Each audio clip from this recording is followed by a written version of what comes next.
Okay, I haven't worked all of the repeats of the foot, but you can see there's a lovely stripy pattern coming there. And before we move on, you can see that jog, can't you, on the underside of the foot there. Anyway, so I haven't worked the full repeats because I'm keen to move on and show you how to do the toe.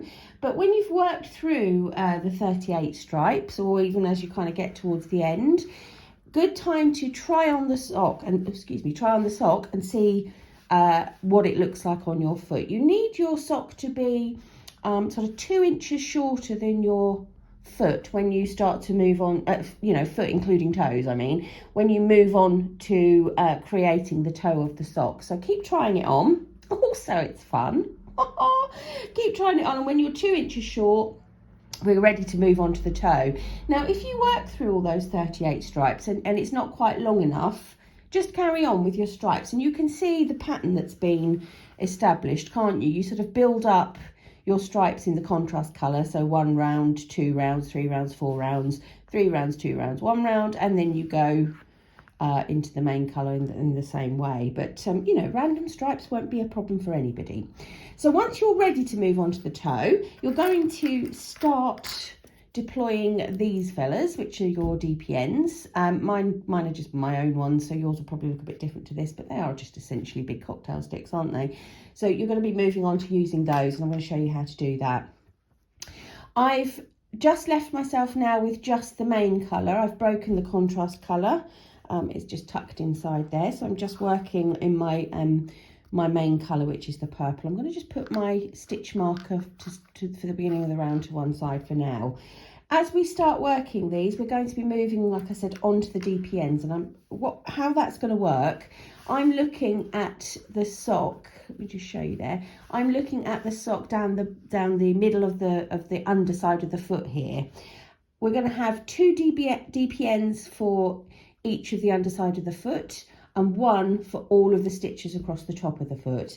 And your pattern will tell you how many of those, how many stitches all of that is, okay? So don't worry about that. It'll tell you what to move on to where. So again, just watch the technique rather than the numbers that I'm doing, because you might be doing a different size sock to me, or we might be working on the pattern sock or anything. It's just the technique we're looking at, okay? So to start with, I've got my first DPN, and I'm going to be knitting all the stitches in this round to move them onto the relevant DPN. So I'm going to start with this half of the bottom of the sock, moving on to the first DPN. So I've got to put 14 on here. It looks like I've dropped a stitch because that one's twisted. So just bear with. I'm going to just knit 14 stitches onto my first DPN. That's 12, 13 and 14. Let me just double check. We want it nice and even, so do be careful on your numbers here. Let me just give that a count. 2, 4, 6, 8, 10, 12 and 14. Okay, so I've got 1 DPN in place. Here's my little circular needle with some space on it now. Okay, now, so that's if you look, you can see that's the sort of, as I look at it, the left underside of the foot. I'm going to turn the whole thing over.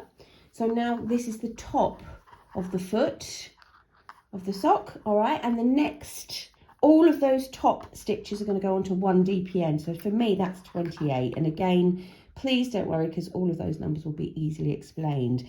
Now, before I go too much further, I just want to tuck that out of the way. If you've not worked DPNs before, a little tip, what I've got here, I put some DPNs in earlier to show you this. I'm pretending that this was intentional. It wasn't. What can you see here? I've got a ladder. It looks like a ladder going down this section of my sock. Don't worry about that, because I'm going to take care of that with, should be able to take care of that with blocking. But ideally, you don't want to have any of that at all to have to fiddle with. And you could get that. That happens when you're between needles. When you work between needles and you don't pull things tight enough, you get this little ladder. So here's a little tip for you. When I'm now moving on to my second DPN, my first stitch I've made, I'm going to pull that really tight. I'm really tensioning that with my forefinger there Not so tight that you break the yarn. I did that further down as well, but tight enough. And I'm going to do the same with the second stitch, because you need to do it to the second stitch to keep the first one tight.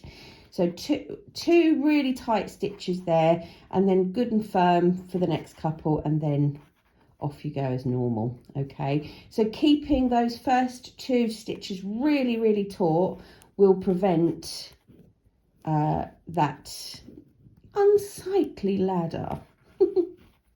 Right, so I'm just going to put all these stitches onto this DPN, all the top stitches.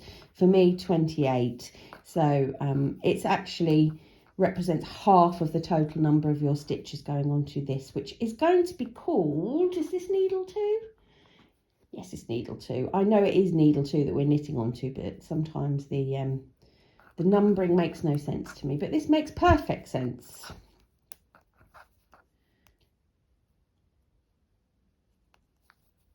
There we go. Right, so I've got 28. It's pleasing, isn't it? Right across that second DPN there. So as I said before, that's half of the total stitches in my round on that second DPN. And when I turn again, with a fair wind, viewer, there should be 14 stitches left on here, which is going to go onto my third DPN. So let's do that. Now, don't forget, we're going to deploy that same trick going from needle 2 to needle 3, which is making these first couple of stitches really tight. So I'm pulling that really tight there and bending the needle and all sorts. I've snapped DPNs many times doing this. That's why I don't really use DPNs anymore. You might be able to tell. I'll be honest with you, my preferred sock method has been magic loop for quite some time. If you haven't tried that, do try that. That's really, really good as well. I did rather like these little ones, these little needles. I know a lot of people hammer away on them and can create, excuse me, create socks in minutes. I'm a slow knitter. Right, I have now knit all of the round onto these 3 DPNs, and if I go like that, you can see, can't you? You can see I have got all of the top of the foot on 1 DPN, and then I've split the 2 bottom of the foot areas onto these 2 needles here, half and half. So we are ready to go. Now we're going to decrease to make that lovely sort of toe, you know, that toe shape that's going to happen here. And when we decreased for at the side of the heel down here, if you remember, we did 1 round of decrease and 1 plain knit round, and that's exactly what we're going to do here. We're going to have like a 2 round repeat where we're going to decrease on the first one and just do a plain knit on the second one.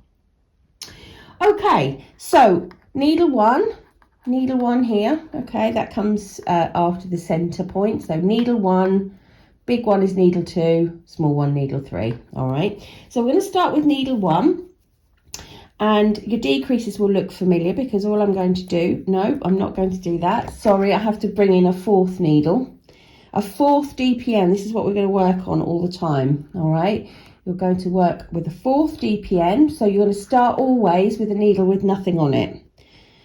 And as I've mentioned before, every time you go onto a new needle, you're going to pull those stitches really tight to try and guard against that jog. All right, so those first 2 stitches are pulled really tight. And on this first needle, I'm going to knit until there are 3 stitches left on the end. And that's when I'm going to do those decreases. Okay, so 3 stitches left on my needle here, and I'm going to do the knit 2 together, knit 1. So that does sound familiar, doesn't it? We've done that already in this pattern. Knit 2 together and knit 1. Okay, I'm going to turn now, and every time we make a decrease at the end, we've got to match a decrease on the other side. All right, so we've done 1 decrease here, we're going to have to do one on this side also. Right, so I've completed the first decrease at the end of needle 1, and I'm going to decrease at each end of needle 2, because basically when I look at my sock like this, I need decreases happening at each edge of it. So that means on my second needle, I need to do 1 at each end. Okay, so on your decrease round, you're going to have 4 decreases in total, and we're now going to do number 2. So we've done a knit 2 together at the last end of this needle, and this time we're going to do a slip knit. All right, that's just going to make the decrease lean in a different way. Okay, a slip knit will lean to the left, a knit two together will lean to the right. So again, empty needle. My first stitch here is just yes, it's just a knit one. Now, slight problem with making my second stitch really tight because it's a slip knit, but we can still do it. Hold on. So slip one, and I'm going to knit them both through the back loop. So just tighten that stitch up again and tighten that stitch. So it's still doable. Okay, give it a good old pull, and then I'm going to knit all the way across until I get to 3 stitches before the end. It can be quite tricky to navigate all these needles, but you'll find a way. Just be conscious that when you're sort of moving them out of the way, you're not pulling stitches off the end. That's a popular one for me. 1, 2, 3. So 3 till the end, and again we're going to do the right leaning decrease, which is the knit 2 together. So I'm just going to go and loosen those stitches up again. Oh,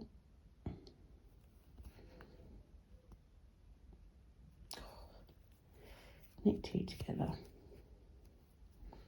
and then knit that last stitch.